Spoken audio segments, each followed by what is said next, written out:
nunca vi tanta gente assim. Deixa eu só acertar rapidinho, gente. Como a gente combinou, vamos seguir a sequência das perguntas. O presidente vai fazer uma fala inicial. Depois a gente vai abrir para as perguntas naquela sequência combinada. Tem tempo, tranquilidade, então... Tá bom? E eu peço aqui todo mundo que vai fazer perguntas se identifique antes, identifique o veículo e assim, e depois faça a pergunta, tá bom? E vai ser com microfone, porque como está sendo filmado, transmissão ao vivo, para a gente não perder também as perguntas, ok? Presidente. Eu não lembro qual foi a última entrevista que eu dei aqui, faz tempo, acho.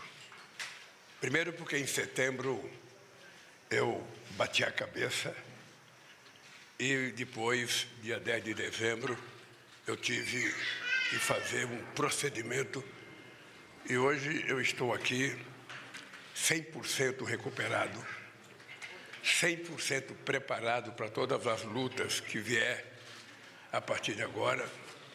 Já voltei a fazer ginástica, já voltei a andar, já voltei a fazer musculação, já posso fazer as viagens que eu quiser, para o país que eu quiser, para a quantidade de quilômetros que eu quiser. E eu penso que, primeiro eu tenho que desejar feliz ano novo para vocês, porque é a primeira vez que nós estamos nos encontrando em 2025. A segundo, dizer para vocês que esse é o ano mais importante desse meu mandato. E por que é um ano importante? Porque quando nós assumimos o governo, a gente tinha muita clareza da dificuldade que nós íamos encontrar, porque era público, pela divulgação de vocês, que o país estava desmontado. O Estado foi desmontado. As políticas públicas deixaram de existir. Ministérios foram destruídos. Instituições pararam de funcionar. Então, nós sabíamos que nós tínhamos que recuperar tudo. E quando eu escolhi o companheiro Alckmin para ser o coordenador da transição, era porque eu não queria uma transição que ficasse apenas falando do passado, mas eu queria uma transição que pensasse mais no futuro. Porque eu não sou daqueles que passam o governo inteiro tentando jogar a culpa em cima do outro e não penso o que vai fazer daqui para frente.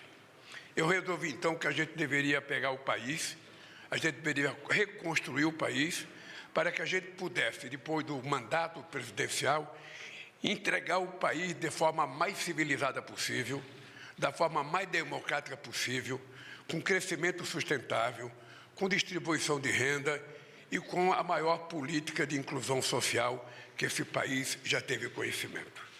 E é por isso que eu digo para todo mundo que este ano é o ano mais importante do governo, porque é o ano em que a gente começa a grande colheita de tudo que foi plantado em 2023 e 2024. Na verdade, foi quase que uma reconstrução das coisas do país para que a gente pudesse fazer o país voltar a funcionar, o país voltar a ser respeitado no mundo, o país voltar a ser um país que tenha importância no cenário político internacional. E é isso que nós agora queremos trabalhar com o povo brasileiro. Eu tinha até pensado que no segundo mandato eu ia fazer uma manhãneira, como fez o López Obrador no México, todo dia, às 6 horas da manhã, das 6 às 8, conversar com a imprensa. Mas eu achei que aqui no Brasil a cultura nossa não permite, porque nem vocês terão pergunta todo dia, nem eu terei resposta todo santo dia. Então é melhor a gente funcionar de forma brasileirada, não, sabe, como o México faz, porque para o López Obrador foi importante. A Cláudia está fazendo isso lá agora. E eu quero estabelecer com vocês que nós vamos ter mais conversa. Eu quero me colocar mais à disposição de vocês para que a gente possa começar a derrotar definitivamente a mentira nesse país. Não é possível o que está acontecendo no mundo com a democracia. A democracia, na verdade, será a grande derrotada se a gente permitir o crescimento da extrema-direita no mundo inteiro, como está acontecendo, se a gente permitir a vitória da fake news, como está acontecendo, e se a gente permitir a mentira, sabe, vitoriosa, sabe, ganhando da verdade. Então, este ano é um ano que eu vou me dedicar muito, mas muito. Pode ter certeza que eu estou 100% pronto para começar a viajar ao Brasil, para começar a percorrer os estados brasileiros, para começar a visitar a sociedade brasileira e estabelecer uma conversa muito verdadeira para que a hora da verdade, sabe, possa dizer para o país como é que nós estamos.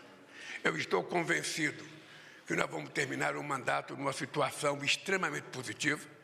Vocês, jornalistas mais experientes que cobram o Palácio do Planalto e que cobram a política, vocês sabem o pessimismo que era este país quando eu cheguei na presidência. Primeiro, o pessimismo era desde 2002, quando eu cheguei a primeira vez. Os especialistas diziam que o Brasil estava quebrado, que o Brasil não podia fazer isso, que o Brasil não tinha dinheiro para pagar suas importações, que o Brasil não controlava a inflação. E esse país terminou o meu mandato com um crescimento de 7,5%, o maior crescimento do PIB, e esse país terminou com a maior política de inclusão social.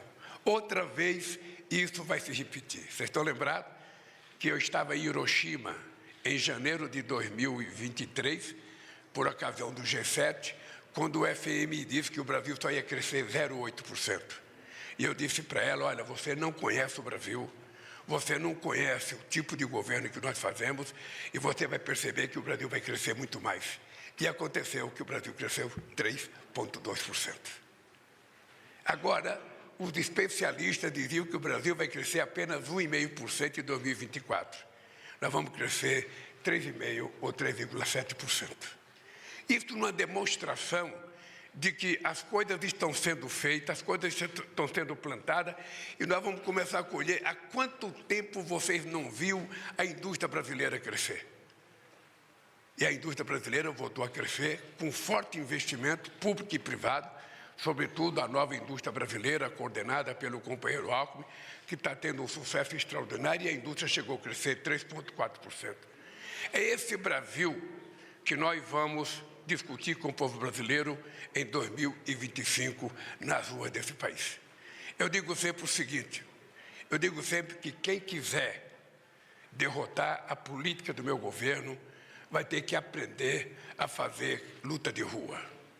Porque é mais fácil ficar na internet mentindo.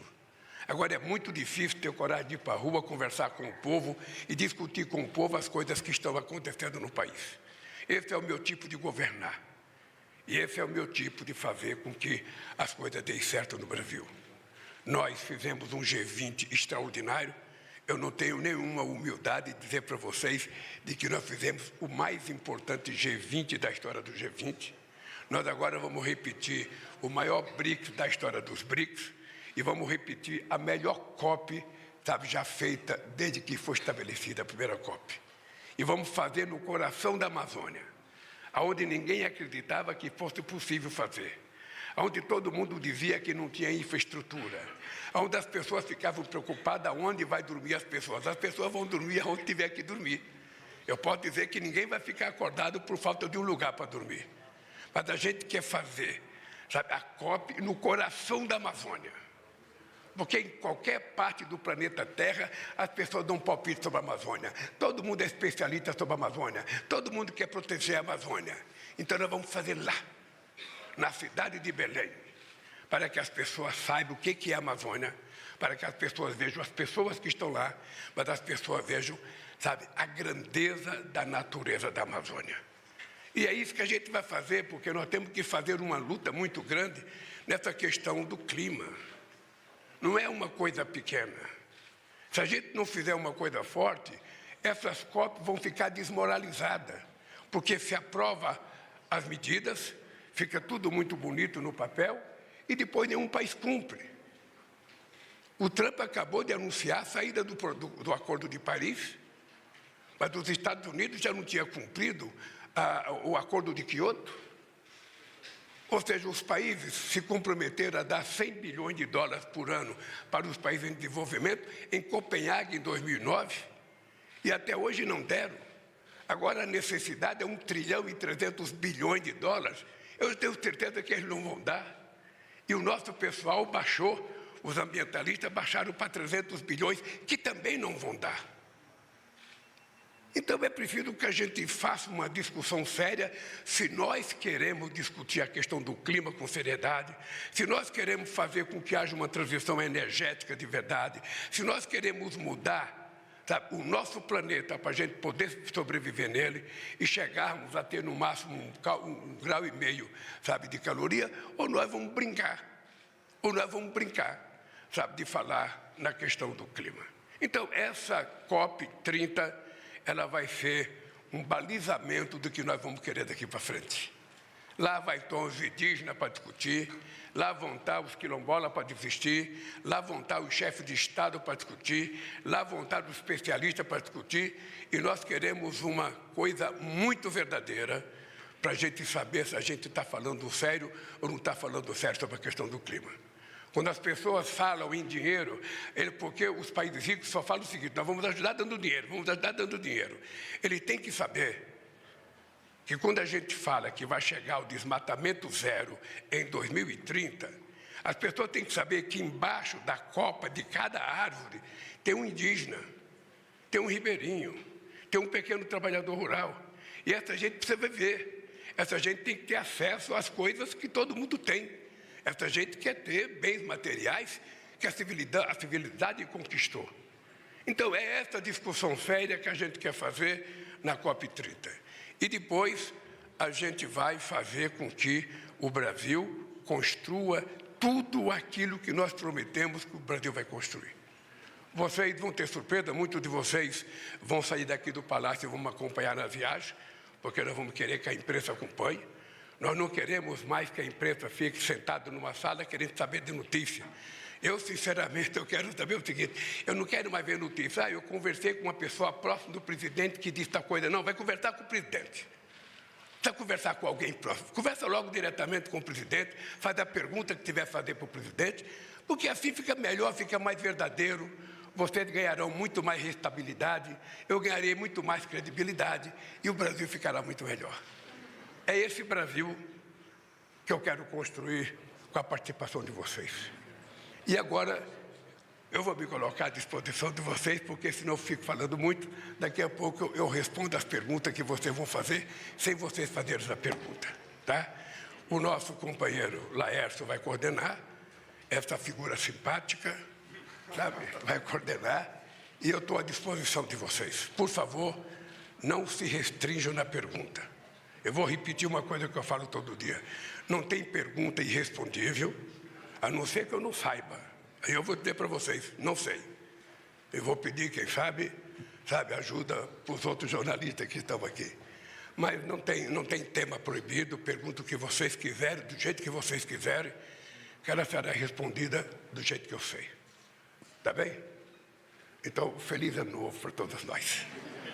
Vamos começar na sequência que a gente definiu, a Sofia Aguiar, da Broadcast.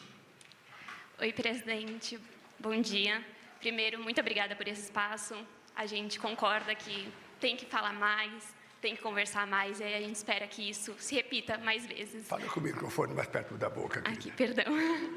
Eu sou a Sofia Aguiar, eu sou da Agência Estado do Broadcast. E ontem o Copom ele aumentou de novo a taxa de juros para 13,25 e manteve uma previsão de aumento em março. Essas sinalizações de aumento elas já tinham sido feitas sob a gestão do Roberto Campos Neto, do ex-presidente. Só que ontem foi o primeiro Copom do presidente Gabriel Galípolo indicado para o senhor para o cargo. O senhor acha que havia espaço para o Gabriel Galípolo fazer uma mudança nessa previsão de aumento? Obrigada. Veja, eu de vez em quando acerto nas minhas previsões. Eu tinha certeza que essa pergunta viria, sabe, como uma das principais perguntas que vocês iam me fazer. Olha, veja, eu quero dizer para vocês que uma pessoa que já tem a experiência de lidar com o Banco Central, como eu tenho, tem consciência de que num país do tamanho do Brasil, com a responsabilidade do Brasil, o presidente do Banco Central não pode dar um cavalo de pau num mar, sabe, revolto, sabe, de uma hora para outra. Já estava praticamente demarcado a necessidade da subida de juros pelo outro presidente, e o Galípolo fez aquilo que ele entendeu que deveria fazer. Nós temos consciência de que é preciso ter paciência. Eu tenho 100% de confiança no trabalho do presidente do Banco Central. Eu tenho certeza que ele vai criar as condições para entregar ao povo brasileiro uma taxa de juros menor, no tempo em que a política permitir que ele faça. Nós, aqui, como governo, temos que cumprir nossa parte, a sociedade cumpre a parte dela e o companheiro Galípolo cumpre a função que ele tem, que é de coordenar a política tributária brasileira, a política monetária brasileira e entregar para nós, dentro do possível, a inflação mais baixa, o juro mais baixo possível. É isso que vai acontecer. Eu já esperava por isso não é nenhuma surpresa para mim, e acho que vocês também da imprensa já esperavam por isso. O que eu posso dizer para vocês é que agora nós temos um presidente do Banco Central da maior competência, muito competente do ponto de vista econômico, e é um companheiro que, quando eu chamei ele para o Banco Central, eu disse: Galípolo, você é meu amigo, mas você vai ser presidente do Banco Central. E no meu governo, o presidente do Banco Central vai ter autonomia de verdade, porque o Meirelles já teve durante 8 anos. Não foi um dia, foram 8 anos do Meirelles, quando o Meirelles tinha total autonomia. E você vai ter autonomia. Faça o que for necessário fazer. Agora, o que eu quero que você saiba é que o povo e o Brasil espera, que a taxa de juros seja, dentro do possível, controlada, para que a gente possa ter mais investimento e mais desenvolvimento sustentável, gerar mais empregos e gerar mais distribuição de riqueza nesse país. É isso. Eu não esperava milagre. Eu esperava que as coisas acontecessem da maneira que ele entendeu que deve acontecer. Ok, gente, vamos passar a palavra para o Sérgio Roxo, Jornal o Globo. Bom dia, presidente Lula, tudo bem? Feliz ano novo para o senhor. Sérgio Roxo, do Globo. Nessa semana, 2 presidentes de partidos da base, que tem ministérios, fizeram críticas ao governo. O Gilberto Kassab disse que o senhor não é favorito, não vê o senhor como favorito se a eleição fosse hoje, em 2026, e falou que o ministro da Fazenda, Fernando Haddad, é fraco, E o Marcos Pereira, que é o presidente do Republicanos, falou que o governo está sem rumo e que também imagina o partido dele em outro caminho em 2026. Eu queria saber, o senhor teme perder o apoio desses partidos até 2026? E como é que o senhor pretende contemplá-los na reforma ministerial? Você sabe que, quando eu vi a história do companheiro Kassab, eu comecei a rir. Porque, como ele disse, se a eleição fosse hoje, eu perderia. Eu olhei no calendário e percebi que a eleição vai ser só daqui a 2 anos. Eu fiquei muito despreocupado, porque hoje não tem eleição. Segundo, eu acho que o Kassab foi injusto com o significado do companheiro Haddad no Ministério da Fazenda. É importante a gente lembrar. Eu posso não gostar pessoalmente de uma pessoa. Eu posso ter crítica pessoal àquela pessoa. Mas não reconhecer que o companheiro Haddad começou o nosso governo coordenando a PEC da transição, porque a gente não tinha dinheiro para governar o país em 2023. E nós conseguimos, num governo, num parlamento totalmente adverso, porque o meu partido só tinha 70 deputados em 513, a gente conseguiu aprovar a PEC da transição, que permitiu a gente ter dinheiro para cuidar das políticas, pagar, inclusive, dívida do governo passado, e ainda teve política para fazer mais investimento em educação e também no Bolsa Família. Então, é uma coisa que eu acho que o Haddad é um ministro extraordinário e está fazendo. A segunda coisa é o arcabouço fiscal. Ou seja, o companheiro Haddad coordenou com o Congresso Nacional, uma indicação de uma seriedade administrativa estupenda. Ou seja, ele convenceu todo o governo e o Congresso Nacional de que, além da gente cumprir o arcabouço fiscal, a gente não poderia gastar mais de 2,5% em investimento. Essa é uma coisa extraordinária, porque isso foi feito contra todas as pessoas que querem, investir mais. Não é gastar, é investir mais. E foi aprovado no governo e foi aprovado no Congresso Nacional. Depois, o companheiro Haddad coordenou uma coisa que o mundo vai agradecer e o Brasil vai agradecer, que foi a aprovação da reforma tributária. Jamais houve uma reforma tributária feita num regime democrático. Jamais.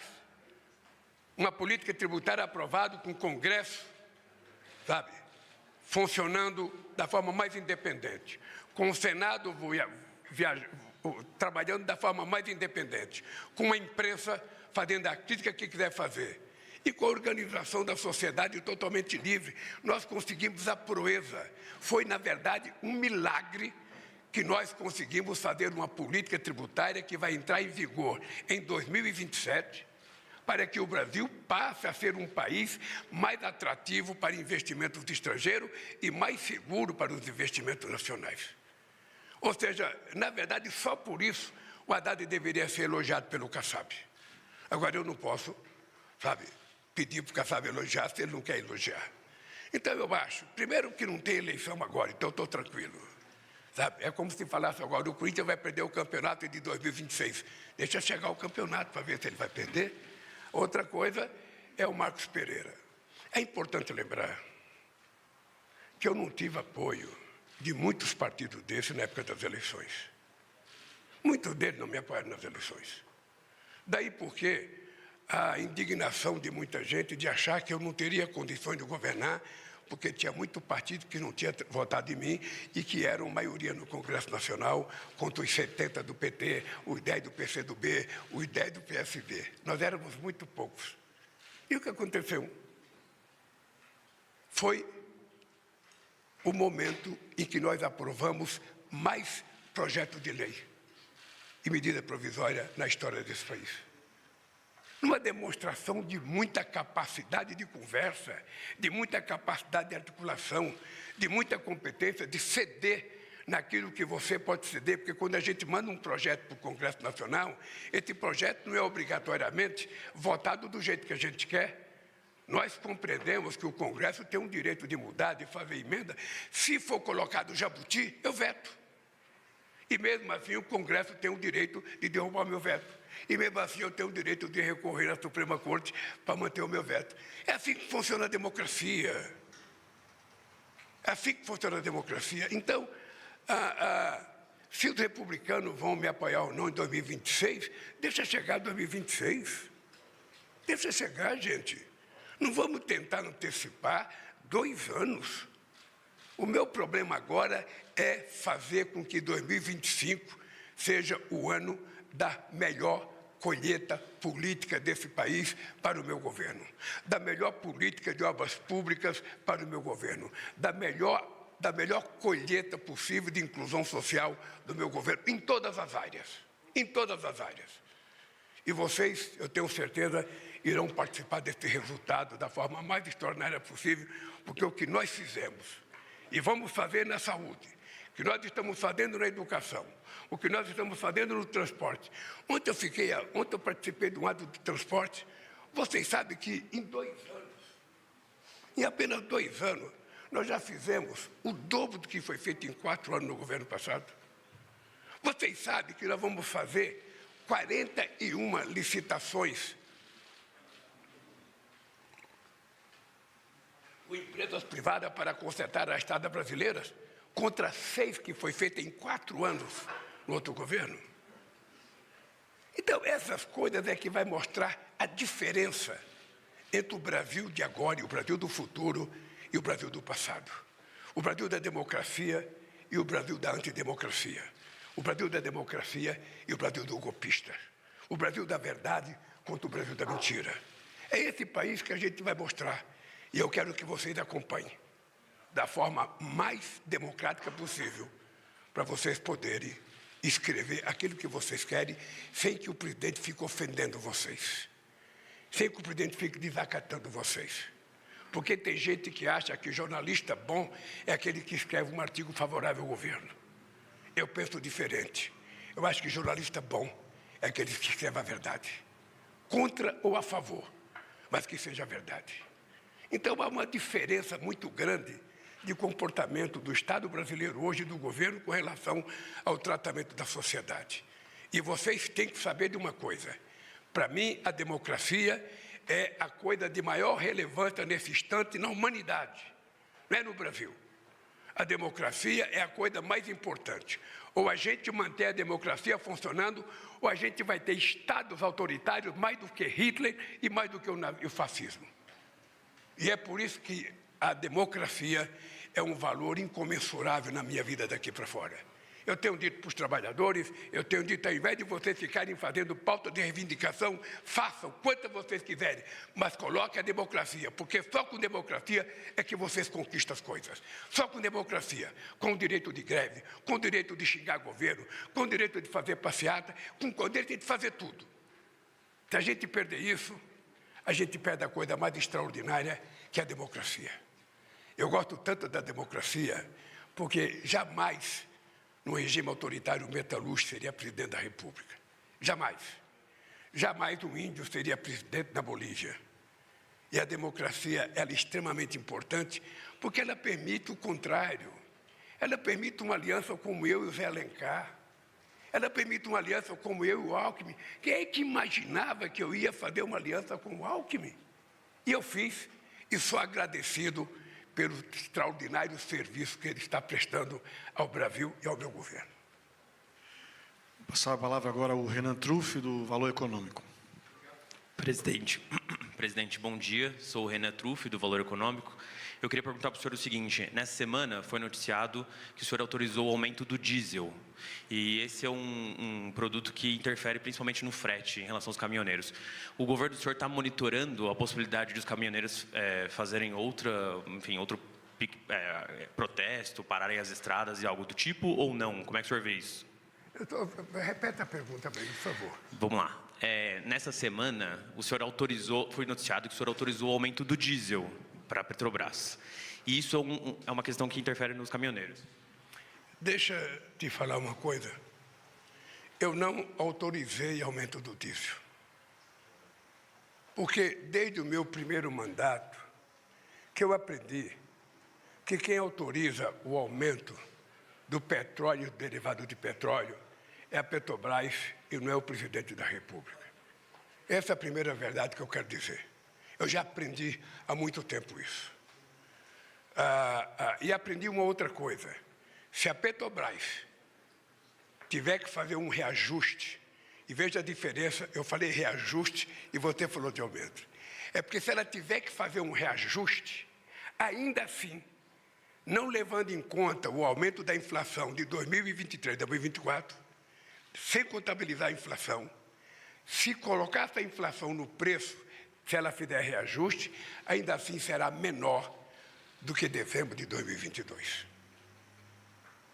Só para você ter, quem está aumentando é o CONFAS, que está reajustando, o COFINS em 6,75, uma coisa mais ou menos assim. Esse aumento, o que nós estamos fazendo, se ela decidiu fazer, e se ela for fazer, é um reajuste que ainda assim vai garantir que o preço do diesel fique abaixo daquilo que era em dezembro de 2022. É isso que eu sei, pela imprensa, inclusive. Li muito hoje o que vocês escreveram ontem, mas ainda não fui avisado se ela vai aumentar ou não, e ela não precisa me avisar. Se ela tiver uma decisão de que para a Petrobras é importante fazer o reajuste, ela que faça. E comunique à imprensa. Tá? Sobre os caminhoneiros? Veja, se tiver uma movimentação de caminhoneiros, eu vou fazer o que eu sempre fiz a vida inteira. Nós vamos conversar com os caminhoneiros. Nós vamos colocar tanto o ministro do Transporte, como o ministro da Administração, a Esther, para conversar. Nós não temos nenhuma preocupação. Nós vamos conversar com todo e qualquer setor que tiver qualquer problema com o governo. Então, é isso. Nada que seja alarmante se a gente tiver disposição de conversar. E nós temos disposição de conversar, e os caminhoneiros só têm que saber da verdade. Eles têm que saber o preço do diesel em dezembro de 2022 e o preço do diesel agora. Eles sabem que está mais barato. Está mais barato o diesel, está mais barato a gasolina, está mais polido o gás de cozinha. E vão continuar mais barato. É isso. Vamos passar agora a palavra para o Marcos Amoroso, da Rede TV. Olá, presidente, bom dia. Marcos Amoroso, da Rede TV. Nessa semana, o senhor teve uma reunião com o presidente da Vale, o Gustavo Pimenta. Eu gostaria de saber como é que foi esse encontro, porque o senhor, no ano passado, chegou a tecer várias críticas com a mineradora. Eu queria saber se foi feito algum acordo, se há uma melhoria dessa relação. Como foi esse encontro, de maneira geral? Se sela um novo momento do governo com a mineradora? Deixa eu falar uma coisa para você. Tanto eu tenho problema de ouvido, como nós temos um problema do som aqui. Se você falar perto do microfone, a gente entende de forma... Assim está melhor? Eu estou aqui. A culpa é do Stucker, viu? Som. Presidente, o senhor me escuta melhor agora? Vamos lá, repetir desde o começo. Marcos Amoroso, da Rede TV, repórter.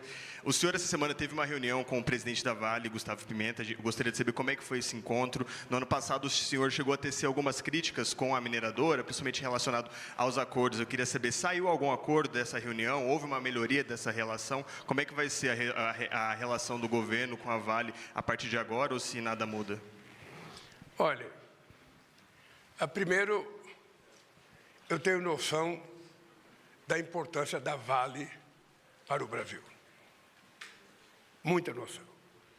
E tenho noção de que a Vale foi governada um determinado período de forma muito, mas muito irresponsável. A Vale não conversava com o governo e não discutia com o governo os projetos que ela pode participar nesse momento de transição energética, nesse momento da gente explorar, sabe, os minerais críticos, que é muito importante. E a Vale agora se dispõe a ter um novo comportamento. Nós tivemos uma reunião, eu fiquei muito, muito contente com a impressão que me passou o presidente da Vale, e nós queremos discutir várias coisas que nós temos que discutir para fazer com que a Vale volte a produzir mais minério e ela voltar a ser a primeira ou a segunda no mercado internacional.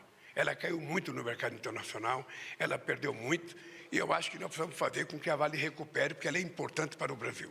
O Brasil é importante para a Vale, mas a Vale também é importante para o Brasil. Então, acho que foi uma conversa extraordinária. Havia aquela tensão maluca, porque a gente não tinha feito o Acordo de Mariana. Há 9 anos que estava parado o Acordo de Mariana. Havia gente que achava que era impossível, e nós conseguimos fazer o Acordo de Mariana funcionar. Sabe? Foi aprovado aqui no Palácio. E agora nós temos que ter cuidado, porque o dinheiro começou a surgir e nós temos que estabelecer como é que o BNDES vai fazer com que esse governo chegue na ponta. Porque todo o acordo foi feito para que o dinheiro chegue na ponta e para que o dinheiro possa preservar e recuperar o nosso querido Vale do Rio Doce. Tá? Foi boa a reunião e nós vamos fazer uma reunião que eu vou convocar para a gente discutir como é que a gente vai vencer os obstáculos de mineração que a Vale está enfrentando. Passar a palavra agora para o Plínio Aguiar, do R7. Bom dia, presidente. Plínio Aguiar, do R7, o site da Record. O senhor cobrou dos ministros medidas para conter aí a alta do preço dos alimentos. Uma das propostas em estudo é a redução da alíquota de importação. Ela é suficiente? Eu gostaria de saber também o que mais o governo está pensando para conter aí, frear esse aumento aí do preço dos produtos. Olha, eu tenho em mente que o aumento dos preços de comida que vão na cesta básica é sempre muito ruim, porque eles afligem exatamente as pessoas mais pobres, os trabalhadores mais humildes que a gente quer proteger. Então, não tem sentido você fazer um sacrifício enorme de fazer políticas públicas para fazer com que o dinheiro chegue na ponta e depois esse dinheiro, sabe, será comido pela inflação. Também nós não queremos aqui dizer, eu faço questão de dizer para vocês, eu não tomarei nenhuma medida daquelas que são bravata, sabe? Eu não farei cota, eu não coloquei helicóptero para viajar à fazenda e prender boi, como foi feito no tempo do Plano Cruzado. Eu não vou estabelecer nada que possa significar o surgimento de mercado paralelo. O que nós precisamos trabalhar com muito carinho é o seguinte, é aumentar a produção de tudo aquilo que a gente produz, fazer com que a chamada, sabe, pequena e média agricultura, que são responsáveis pela produção de quase 100% dos alimentos, possam produzir mais. Para isso, a gente tem que fazer mais financiamento, a gente tem que fazer mais financiamento para a modernização da produção dessa gente. Nós queremos discutir, sabe, a questão... quando cheguei na presidência, o preço do óleo de soja tinha caído para 4 e agora subiu para 9 ou para 10. Ou seja, qual é a explicação do óleo de soja ter subido? Eu não tenho outra coisa a não ser chamar os produtores de soja para saber. Sabe, por que o preço da carne que caiu 30%? É importante lembrar que em 2023 a picanha caiu 30%. É importante lembrar. Ela voltou a subir por quê? É apenas a exportação? É a questão da matriz? Porque todo ano que você mata muita vaca, porque você cresce as exportações, no ano seguinte, 1 ano e meio depois, você não tem bezerro para matar. Então, aumenta o preço da carne. Então, eu quero saber... Se eu souber, a gente pode tomar alguma medida junto, sabe, com os empresários para a gente fazer com que o mercado volte à normalidade. Não falta alimento no Brasil. Acontece que também nós temos que ter em conta que o Brasil virou celeiro do mundo. Aquilo que a gente falava há 20 anos atrás, que parecia um sonho, demagogia, virou verdade. O Brasil virou o celeiro do mundo. Prova é que nós abrimos 300 mercados novos em 2 anos de governo. Vocês algum dia já imaginaram um país abrir 300 mercados novos? E ainda o acordo com a União Europeia, que não é uma coisa para amanhã, é uma coisa que ainda tem que ser muito debatido, é o maior acordo comercial, é o maior bloco comercial do mundo, porque são da Europa, sabe, praticamente 722 milhões de pessoas junto com o Brasil. É uma quantidade enorme de consumidores. E, ao mesmo tempo, um PIB extraordinariamente elevado. Então, nós estamos conscientes de que esse é o papel do Brasil. Agora, nós vamos querer continuar exportando e vamos querer continuar trabalhando para que o alimento possa ser produzido. Eu, por exemplo, quero saber se a soja, sabe, para o biodiesel está criando problema. Eu quero saber se o milho para o etanol está criando problema. Eu só posso saber disso se eu chamar os empresários da área para conversar, para ouvir deles, ao invés de ficar falando coisas sem conhecimento. Eu, na minha idade, não posso fazer bravata. Eu preciso ter mais calma, contar até 10 e depois dizer o que eu vou fazer, sabe, de preferência junto com aqueles que são responsáveis pela produção. Ontem, por exemplo, nós fizemos uma reunião extraordinária com os bancos para discutir a questão do crédito consignado para o setor privado. Parecia uma coisa impossível, parecia uma coisa assim. Há 6 meses estamos discutindo. Ontem, nós chegamos a um acordo. Chegamos a um acordo que é possível a gente fazer sem prejudicar nada, atendendo as coisas que são necessárias a ser atendidas, e vai ser o maior programa de crédito da história desse país. Então, se prepare, porque vem uma bomba boa de crédito nesse país, porque eu acho, e eu já disse para vocês muitas vezes, que pouco dinheiro na mão de muitos significa distribuição de renda, e que muito dinheiro na mão de poucos significa miséria. Então, nós vamos fazer com que o dinheiro chegue na ponta, porque quando o dinheiro chegar na ponta, o cara que receber um pequeno crédito, ele não vai depositar em dólar, ele não vai explorar no mercado, ele vai comprar, sabe, material de construção, ele vai comprar comida, ele vai comprar roupa, e esse dinheiro volta rapidamente para o mercado. Então, essa é uma novidade que a gente vai anunciar nos próximos dias. Falta alguns ajustes de linguagem, sabe, jurídica, na lei que nós queremos mandar. Estamos de acordo com os bancos, e isso vai ser muito importante. Quem é que imaginava o governo Lula fazer um acordo com os bancos? Pois está feito. Está feito e vai ser uma medida extraordinária. Essa palavra agora para o Lucas Borges, do Portal UOL. Aqui. Bom dia, presidente. Tudo bom? Lucas Teixeira, Portal UOL. Presidente, a presidenta Gleisi, tudo bem? A presidenta Gleisi vai ser ministra do governo? Se sim, em que cargo? Se não, há possibilidade de mudança aqui no Planalto? Quem sabe Pacheco, Lira saindo das presidências, vindo para o governo? Obrigado. Eu, pelo seu sorriso, eu tenho a impressão que você sabe de alguma coisa que eu não sei. Porque é o seguinte, veja, eu trocar ministro é uma coisa que é da alçada do presidente da República. Mas no Brasil, a gente tem o hábito de que o presidente toma posse, monta o governo, um ano depois, toda a imprensa brasileira já está tratando da reforma política. Todo mundo. Vai ter reforma, vai ter reforma, vai ter reforma.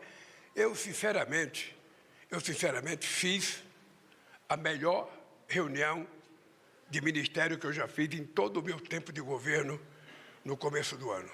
Acho que foi dia 7 ou dia 8. Foi a melhor reunião de ministro que eu fiz. E uma coisa importante deles é que eu aprendi que em 5 minutos a gente pode falar tudo que a gente quiser falar. Eu viajo para o G7, eu viajo para o G20, eu viajo para os BRICS, e chega lá, cada presidente da República só tem direito a 5 minutos. Então, a gente em 5 minutos coloca tudo no papel, você termina falando tudo que você queria falar. Então, na reunião de ministério, todos só falaram 5 minutos. Ninguém falou mais. E todo mundo disse aquilo que eu queria ouvir. Ou seja, a safra está plantada. A safia do milho, a safrona, da soja, do milho, do emprego, está tudo plantado. Agora é cuidar que não venha nenhuma seca e nenhuma fonte de incêndio e que a chuva continue do jeito que está chovendo em Brasília, que nós vamos fazer com que esse país dê um espetáculo de crescimento outra vez. Eu vou lembrar que em 2005 eu utilizei a frase espetáculo do crescimento. E eu fui muito criticado na época, porque onde já se viu, o Lula está doido, ele está delirando. E naquele ano, o crescimento foi 5,8%. Eu vou dizer para vocês, nós vamos continuar crescendo. Nós vamos continuar crescendo. As políticas de inclusão social vão continuar se fortalecendo. A massa salarial vai continuar crescendo e o salário mínimo vai continuar sendo ajustado acima da inflação. Isso tudo sem que a gente crie nenhum problema na chamada estabilidade fiscal. Vocês também já ouviram eu cansar de dizer, não é uma vez nem outra, foram centenas de vezes. Eu aprendi a estabilidade com a dona Lindu, que ela pegava dinheiro dos 8 filhos. Minha mãe não sabia ler, minha mãe não sabia diferenciar um O de um R, mas ela sabia contar dinheiro. Então a gente chegava em casa, os 8 filhos dela, cada um com a sua envelope de dinheiro, ela pegava aquele envelope, colocava tudo junto, contava com tudinho, pegava as papeletas das nossas dívidas, ela falava, isso aqui é para pagar, isso é para pagar aquilo. Se sobrasse um pouquinho, ela falava, isso aqui é para o transporte, para namorar, isso aqui não sei para quantas. Como era o caçula, nunca sobrava nada para mim, nunca. Mas é assim que eu governo esse país. Não pode gastar mais do que a gente tem capacidade de arrecadar. Se a gente tiver que fazer investimento para construir um novo ativo que aumente os ativos brasileiros, nós vamos então fazer uma dívida saudável. É uma dívida para construir algo que seja benéfico ao país e à população brasileira. Fora disso, se a gente começar a gastar aquilo que a gente não tem, chega um dia que a gente quebra. Quem usa cartão de crédito sabe do que eu estou falando. Quem usa cartão de crédito vai gastando um pouquinho mais, vai comprando um pouquinho mais. Hoje é mais fácil ligar para a internet, comprar uma coisinha de R$50, outra coisinha de R$60. Chega no final do mês, o cartão de crédito estoura. Eu não vou fazer com que o Brasil estoure. Uma coisa que me deixa triste às vezes, é que às vezes tem pessoas ou setor que quer ter uma predominância na formação da opinião pública. Vocês sabem o quanto nós passamos de apuro com as pessoas dizendo, não, porque o déficit fiscal, porque o déficit fiscal, porque o déficit fiscal. O que aconteceu com o déficit fiscal? O que aconteceu? 0,1%. 0,1% é zero. Não é 2,5% como nós recebemos, é zero. E vai ser assim. Vai ser assim porque eu tenho muita responsabilidade na minha casa e tenho muita responsabilidade com esse país. Eu sei, porque eu vivi 27 anos da minha vida dentro de uma fábrica. E sei, porque eu vivi 10 dentro do sindicato.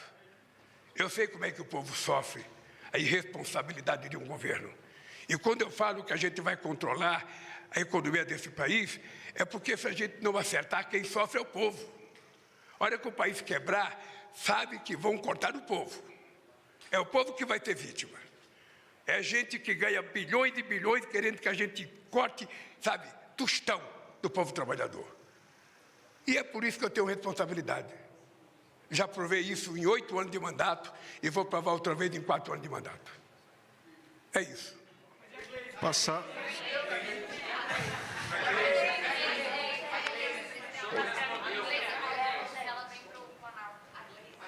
Ah, meu Deus, era a pergunta principal e eu esqueci.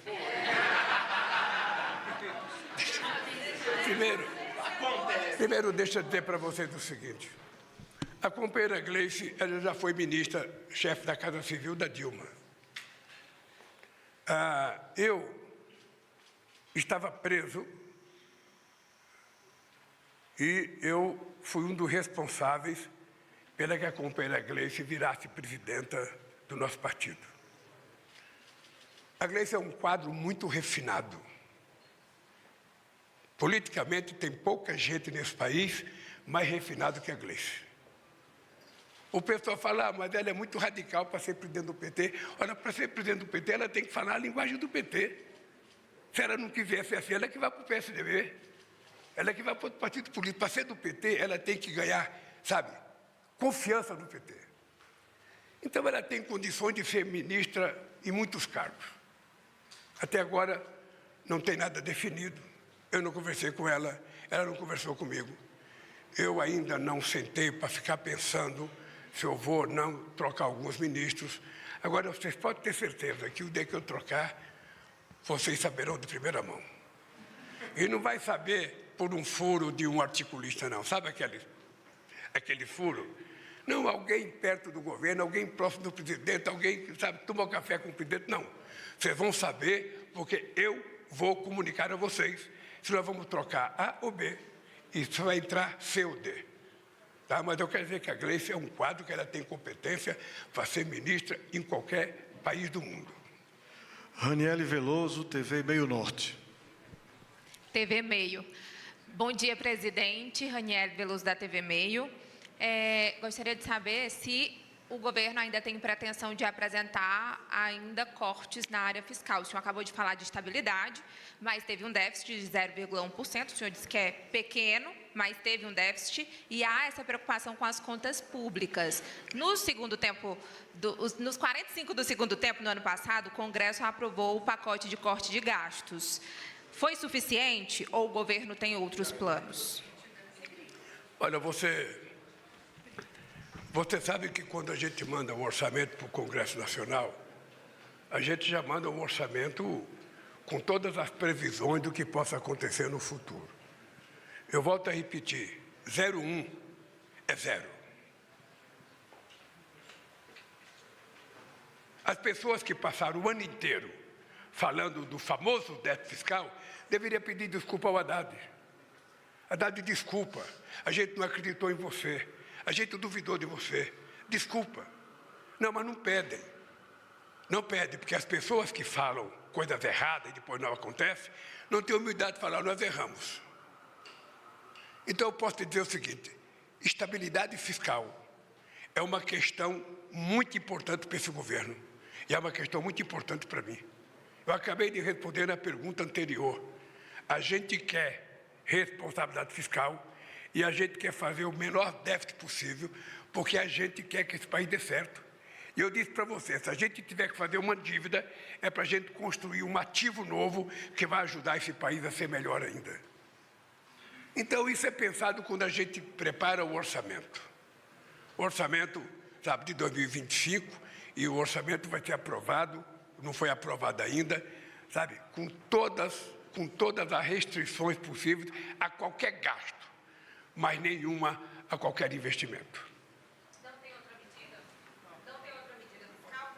Não tem outra medida fiscal. Veja, se apresentar durante o ano a necessidade de fazer alguma coisa, nós vamos reunir o governo e discutir. Mas eu posso te dizer que, se depender de mim, não tem outra medida fiscal. O que nós vamos agora é pensar no desenvolvimento sustentável desse país, continuar mantendo a estabilidade fiscal desse país e sem fazer com que o povo pobre pague o preço de alguma irresponsabilidade de um déficit, de um corte fiscal desnecessário. Heloísa Vilela, do ICL. Bom dia, presidente. Estou aqui. Eu queria saber o seguinte, no ano passado, o senhor viajou um bocado, andou dando entrevistas para as rádios do interior do país. Isso se refletiu positivamente nas pesquisas de opinião, inclusive. E agora a gente está aqui muito grato de vê-lo começando um novo, me parece, um novo sistema de comunicação conosco e com a população brasileira. Eu queria saber se é isso, se veio para ficar, e se esse é o contra-ataque do governo para divulgar melhor as entregas e os feitos do governo. Olha, você me conhece, e eu lembro que, quando o companheiro Pimenta estava na comunicação, de vez em quando o Pimenta me aparecia com uma pesquisa, dizendo o que o povo estava pensando. Eu falava, Pimenta, mas é assim mesmo. Ou seja, você tem o primeiro ano de governo, que como você ganhou as eleições, o povo tem muita expectativa, sabe? E o povo está muito tranquilo. No segundo ano, seja para o presidente, para o governador ou para o prefeito, começa o povo a saber se a expectativa que ele tinha está sendo cumprida. Eu dizia para o Pimenta, não se preocupe com pesquisa, porque o povo tem razão. A gente não está entregando aquilo que a gente prometeu. Então, como é que o povo vai falar bem do governo se a gente não está entregando? É preciso ter muita paciência. Primeiro, porque eu sou um cara que não me preocupo com pesquisa. A pesquisa ela não é feita para você gostar ou não gostar. A pesquisa é feita quando você é responsável para você analisar, sabe, ela, verificar se aquilo tem um fundo de verdade e você começar a fazer as correções necessárias. É muito cedo para você fazer pesquisa sobre 2026 e é muito cedo para você avaliar o governo, sabe, com 2 anos de governo. É muito cedo. Eu só queria lembrar você que eu deixei a presidência em 2007 com 87% de bom e ótimo. Eu tenho consciência do que nós estamos fazendo, mas muita consciência. Por isso é que eu não gosto de fazer bravata. Eu tenho consciência e cada coisa que eu falar para vocês, eu quero que vocês anotem, porque cada coisa que eu falar, nós vamos entregar. Porque não é apenas um programa de governo, é uma profissão de fé. Você acha que eu seria eleito presidente da República outra vez se eu não tivesse no horizonte que eu tenho que fazer mais do que eu fiz em 2003, 2010? Para que eu ia votar? Se eu não tivesse noção de que eu posso ser melhor e fazer mais. Então, eu posso te garantir, na reunião ministerial que eu fiz dia 7, eu cheguei à conclusão de que, em 2 anos de governo, nós preparamos esse país mais do que nos 8 anos meus. Só o PAC é 1,8 trilhão de reais que vai ser jorrado nesse país para gerar emprego, para gerar ativos produtivos, para gerar estrada, pontes. Sabe? Isso vai acontecer. Não tem choro e nem vela. Vai acontecer isso porque nós estamos bem organizados, nós temos uma equipe de ministério na infraestrutura da melhor qualidade e as coisas vão acontecer. Por isso que eu não me preocupo com pesquisa. Eu posso dizer para vocês que o dia que eu estiver preocupado com pesquisa, eu vou convocar uma coletiva para dizer para vocês, me preocupei com a pesquisa. Então, o meu papel é trabalhar para entregar o que eu plantei agora. Então, eu quero convidar vocês, sabe, nós até estamos fazendo em maio uma reunião com todos os ministros do continente africano da agricultura, porque a gente quer ver como é que a gente pode ajudar. Vai ser a primeira reunião, sabe, do pacto do combate à fome e à pobreza, que nós aprovamos no G20. Ou seja, nós vamos fazer uma reunião para mostrar o que nós temos de bom no Brasil, levar eles a campo para eles verem o que está acontecendo de bom, e depois vamos fazer uma reunião técnica aqui, coordenado pela Embrapa, pelo Ministério das Relações Exteriores, para a gente poder transferir um pouco de conhecimento para os nossos companheiros africanos, para ver se a gente combate a fome de verdade. A Aliança Global contra a Fome e a Pobreza vai ter o seu primeiro grande evento sabe, em maio, com todos os ministros da agricultura dos países africanos. Passar a palavra agora para o Matheus Chu, da Rádio Gaúcha. Presidente, bom dia. Aqui. Bom dia. Eu queria falar sobre a sua relação com Donald Trump. Saber se o senhor vai fazer um contato direto com o novo presidente dos Estados Unidos, seja uma ligação ou um encontro presencial, e como o senhor vai agir se ele cumprir a promessa de taxar produtos brasileiros, tendo em vista que o país é o segundo maior parceiro comercial do Brasil. Veja, é muito simples. Se ele taxar os produtos brasileiros, haverá reciprocidade do Brasil em taxar os produtos brasileiros. Taxar os produtos que são exportados para os Estados Unidos é simples, não tem nenhuma dificuldade. Veja, eu já governei o Brasil com um presidente republicano, já governei com um presidente democrata, e a minha relação é sempre a mesma. A minha relação é uma relação de um Estado soberano com outro Estado soberano. O Trump foi eleito para governar os Estados Unidos e eu mandei na carta para ele que eu espero que ele tenha uma boa governança para os Estados Unidos. Eu fui eleito para governar o Brasil. Eu quero respeitar os Estados Unidos e quero que o Trump respeite o Brasil. Tá? É só isso. Se isso acontecer, está de bom tamanho. A nossa exportação com os Estados Unidos não é essa supremacia que as pessoas pensam que é. Ele é superioritário com relação ao Brasil, é mais ou menos 40 a 45 bilhões, sabe? E nós, sabe, temos que procurar manter isso e melhorar. Da minha parte, o que eu quero é melhorar nossa relação com os Estados Unidos, exportar mais se for necessário, importar mais se for necessário, e a gente manter a nossa relação, que é de 200 anos. Eu, sinceramente, é isso que eu penso, é isso que eu espero. Não me preocupo se ele vai brigar pela Groenlândia, se ele vai brigar pelo Golfo do México, se ele vai brigar pelo Canal do Panamá. Ele só tem que respeitar a soberania dos outros países. É isso. Ele foi eleito para governar os Estados Unidos da América do Norte. E os outros presidentes foram eleitos para governar os seus países. É isso, civilidade. Vai haver um contato direto? Eu vejo, não há nenhum interesse agora, acho que nem meu e nem dele. Porque essas conversas só acontecem quando você tem interesse, tem alguma coisa para tratar. Eu mandei uma carta, sabe, para o governo americano, dando os parabéns pela vitória. É isso. Se a gente não tiver a oportunidade de se encontrar, porque ele não participa dos BRICS, sabe, se eu for convidado para o G7, a gente tem chance de se encontrar. Se eu não for, a gente vai se encontrar na ONU. Se ele não desistir da ONU também, né?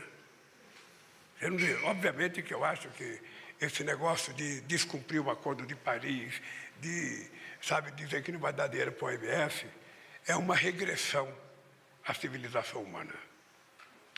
Passar a palavra agora para a Luciana Lima, do Platô. Aqui, presidente. Bom dia. Feliz ano novo para o senhor também. Luciana Lima, do Platô. Presidente, os 2 primeiros anos desse governo, o senhor teve uma relação com o Congresso, o governo teve uma relação com o Congresso muito baseado na liberação de emendas para aprovar os projetos de interesse do governo no Congresso. Isso na gestão do Arthur Lira e do Rodrigo Pacheco, né, na Câmara e no Senado. Agora a gente tem um novo Congresso, né, e com a perspectiva de eleição aí do Hugo Mota na Câmara e do Alcolumbre, né, do Alcolumbre. Ainda vai ter votação. Vai ter votação, mas são os favoritos, né, do Alcolumbre no Senado. Eu gostaria de saber do senhor o que o senhor espera da gestão desses 2 favoritos aí, se o senhor acha que esse padrão de relacionamento vai mudar ou vai continuar a mesma coisa entre o Executivo e o Legislativo. Olha, eu não me meto em eleição da Câmara e eleição do Senado. A eleição na Câmara e no Senado é uma questão dos partidos políticos, dos deputados e dos senadores. O presidente da República não se mete nisso. O meu presidente do Senado é aquele que ganhar, e o da Câmara é aquele que ganhar. Quem ganhar, eu vou respeitar e vou estabelecer uma nova relação. Eu acho que nós já demos uma demonstração de que não tem dificuldade de você governar se você tiver, sabe, muita disposição de muita conversa. Então, se Hugo Mota foi eleito presidente da Câmara e o Alcolumbre eleito presidente do Senado, eles serão o presidente das instituições e é com ele que nós vamos fazer as tratativas que tiver que fazer.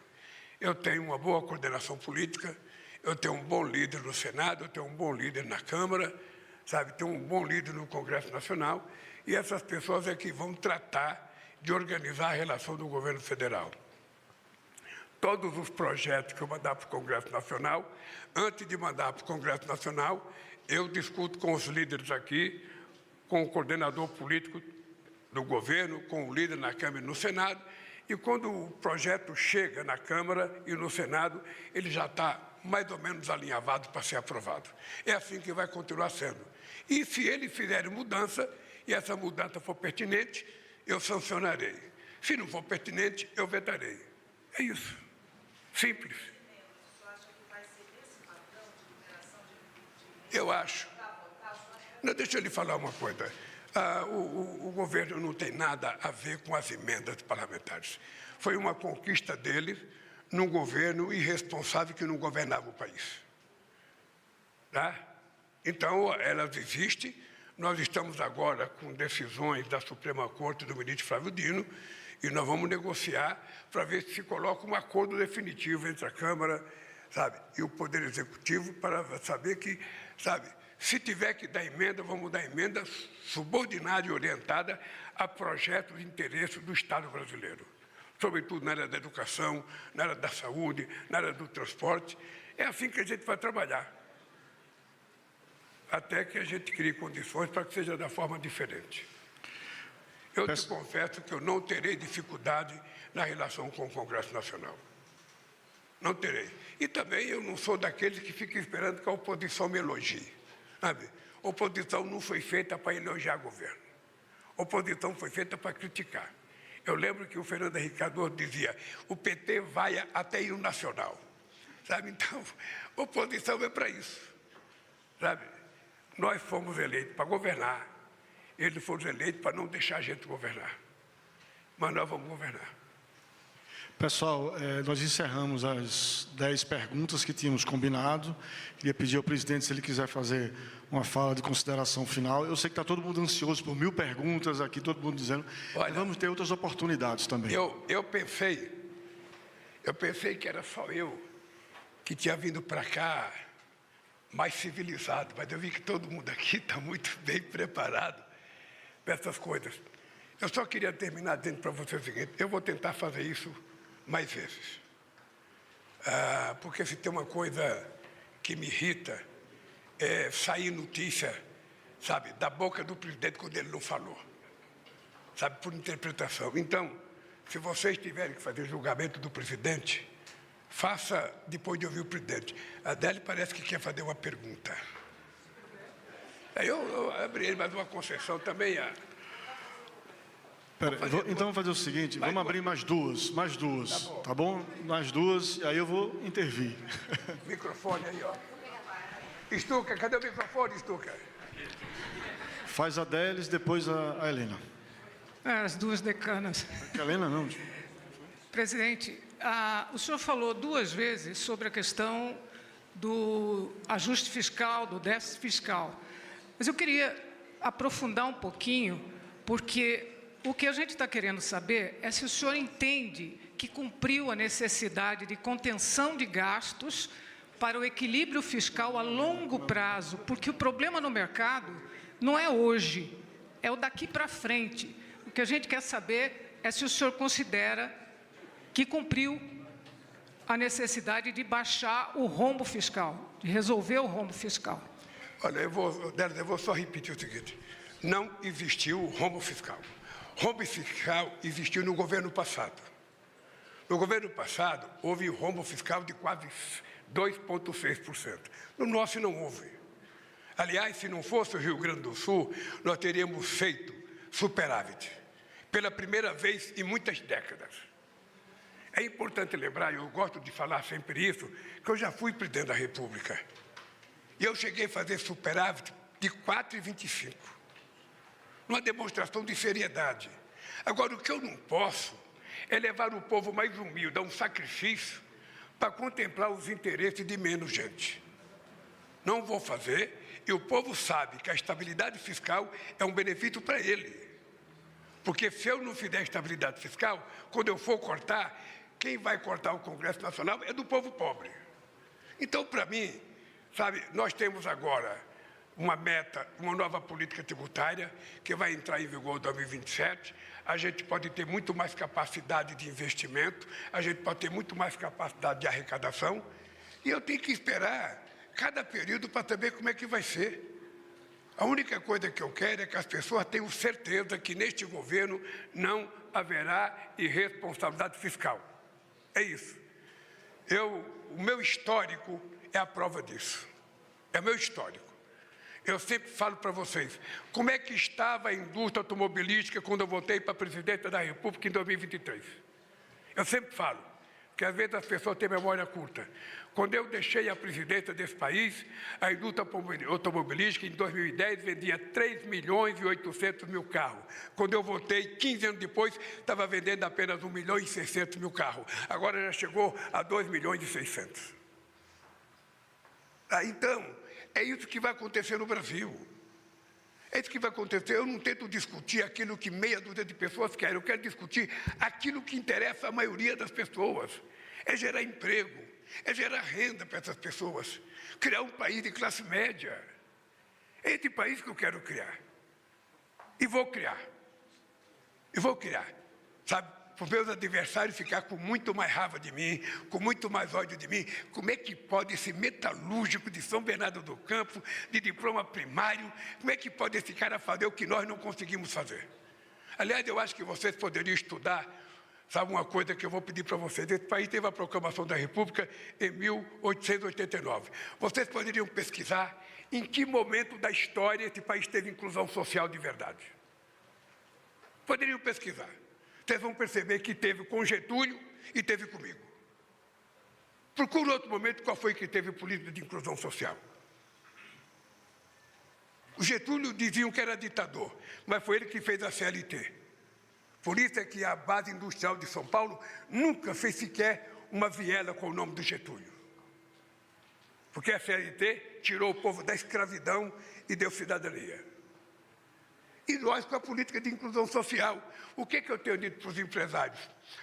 Gente, se você acha que pagar 1.900.000 para o seu trabalhador é muito, porque você acha que é muito pagar, não olhe ele como seu trabalhador. Olhe ele como seu consumidor. Porque ele vai pegar o salário que você pega, ele vai numa loja comprar o que você fabrica. O dinheiro que você pagou para ele vai voltar para você, porra. Não dá para você entender isso? É simples de entender. Então, ao invés de pagar para o trabalhador, paga para o seu consumidor. Se a gente fizer isso, esse país vai dar um salto de qualidade da forma mais extraordinária possível. Nós quase conseguimos uma vez. Uma coisa que me deu tristeza foi voltar à presidência com 33 milhões de pessoas passando fome outra vez. Vamos acabar. Em 2026, quando eu tiver que entregar a presidenta da República, eu vou dizer para vocês, nenhum brasileiro ou brasileira está passando fome nesse instante. É isso que eu vou fazer, muito orgulhosamente. Microfone? Bom dia, presidente. Vai, Tereza. Tereza Cruvinel, Portal Brasil 247. Eu queria saber, em primeiro lugar, o apoio à sua candidatura à reeleição ou a outro candidato apoiado pelo seu governo é uma condição para o partido integrar agora o governo na reforma ministerial. E se não é esse o objetivo, o que o senhor quer com a reforma ministerial? E abusando um pouquinho, atendendo a pedidos, se o senhor vai mandar em breve o projeto da isenção de imposto de renda para quem ganha até R$5.000. Promessa de campanha sua. Olha, eu sempre costumo utilizar o futebol como exemplo de algumas coisas que eu falo. Você muitas vezes está assistindo um jogo de futebol e você vê no segundo tempo, depois de 10 ou 15 minutos, o técnico substitui 3, 4, agora pode até 5 jogadores. E muitas vezes ele tira o melhor jogador que não está jogando bem. Como o fato do melhor jogador sabe? Não está jogando bem, ele tira para ver se coloca alguém que faça aquilo que ele queria que o jogador importante fizesse. É assim que a gente faz na política. Se tiver uma pessoa que foi chamada para administrar uma área e essa pessoa, por qualquer razão, não estiver atendendo a contento, você troca. Então, isso será feito da maior liberdade possível, com o mesmo carinho que eu convoquei, eu posso tirar uma pessoa. E é o seguinte, Tereza, eu sinceramente não quero discutir 2026. Eu só quero dizer para vocês uma coisa. Olhe bem o que eu estou falando aqui. Olhe bem que eu estou mais elegante. Depois de consertar a cabeça, estou mais bonito. E vou dizer para você, estou com muita jovialidade. Se você perguntasse para mim, ô Lula, quantos anos você tem? Eu ia falar para você, eu tenho 79 anos de idade, mas estou com a minha energia de 30 anos. Isso é o gene da Dona Lindu, isso é o DNA dela que me faz assim. Eu duvido que vocês, jornalistas, duvido, vocês estão convidados a fazer uma agenda comigo. Eu duvido que vocês aguentem a agenda que eu faço. Eu teve um tempo nas caravanas que a imprensa se revezava para poder disputar e conseguir a agenda. O Estuquinha, que é o mais jovem meu aqui, se cansa de carregar aquela máquina pesada. Então, eu não tenho nenhum problema. Eu não tive doença. Eu tive um acidente. E eu digo todo dia, eu vou repetir para você, porque eu falo todo dia. Um cara que nasceu em Caetés e não morreu de fome até completar 5 anos de idade, ele tem uma sorte na vida muito grande. Depois, um cara que teve um câncer, sabe? E esse câncer foi curado em apenas 1 ano e nunca mais voltou e não vai voltar, se Deus quiser. Depois, um cara que passou 5 horas e meia dentro de um avião, rodando com motor só, no aeroporto do México, sabe? Todo mundo preocupado. Imagina todo mundo como é que estava lá, sabe? E não morreu. Um cara que teve uma batida na cabeça que eu jamais imaginei ter, jamais. Sentado, cortando minha unha da mão, eu consegui o milagre de cair de costa. Sabe? E estou aqui. Fiz uma cirurgia muito grave, muito grave. Fiquei 4 horas esperando o meu avião aqui no Hospital Sírio, com possibilidade de me dar coma, com possibilidade de eu morrer antes de chegar em São Paulo. E estou aqui. Estou aqui, sabe?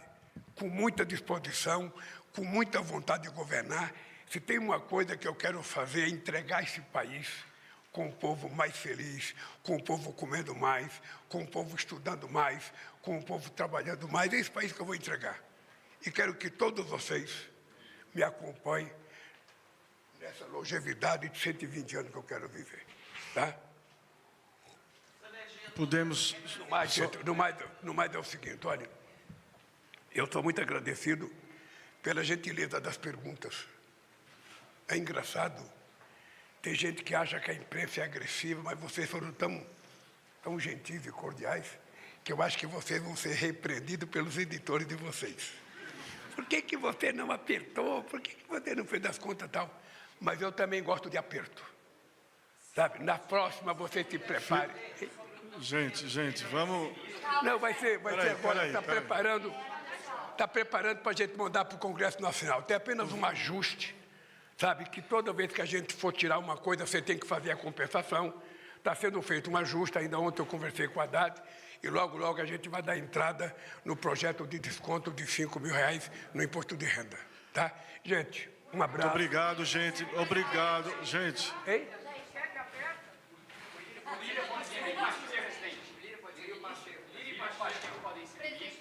Não, eu não posso dizer quem é que vai ser, gente. Deixa eu lhe falar uma coisa. Eu se pudesse falar, eu falaria. Mas o que eu quero é que o Pacheco seja governador de Minas Gerais. É isso que eu quero, tá? Tá bom, gente. Gente, senão a gente não termina. Vamos agradecer, obrigado. Vamos fazer outras entrevistas também depois. Queria agradecer a presença de todos. Obrigado. Valeu, até mais. Vamos lá, gente.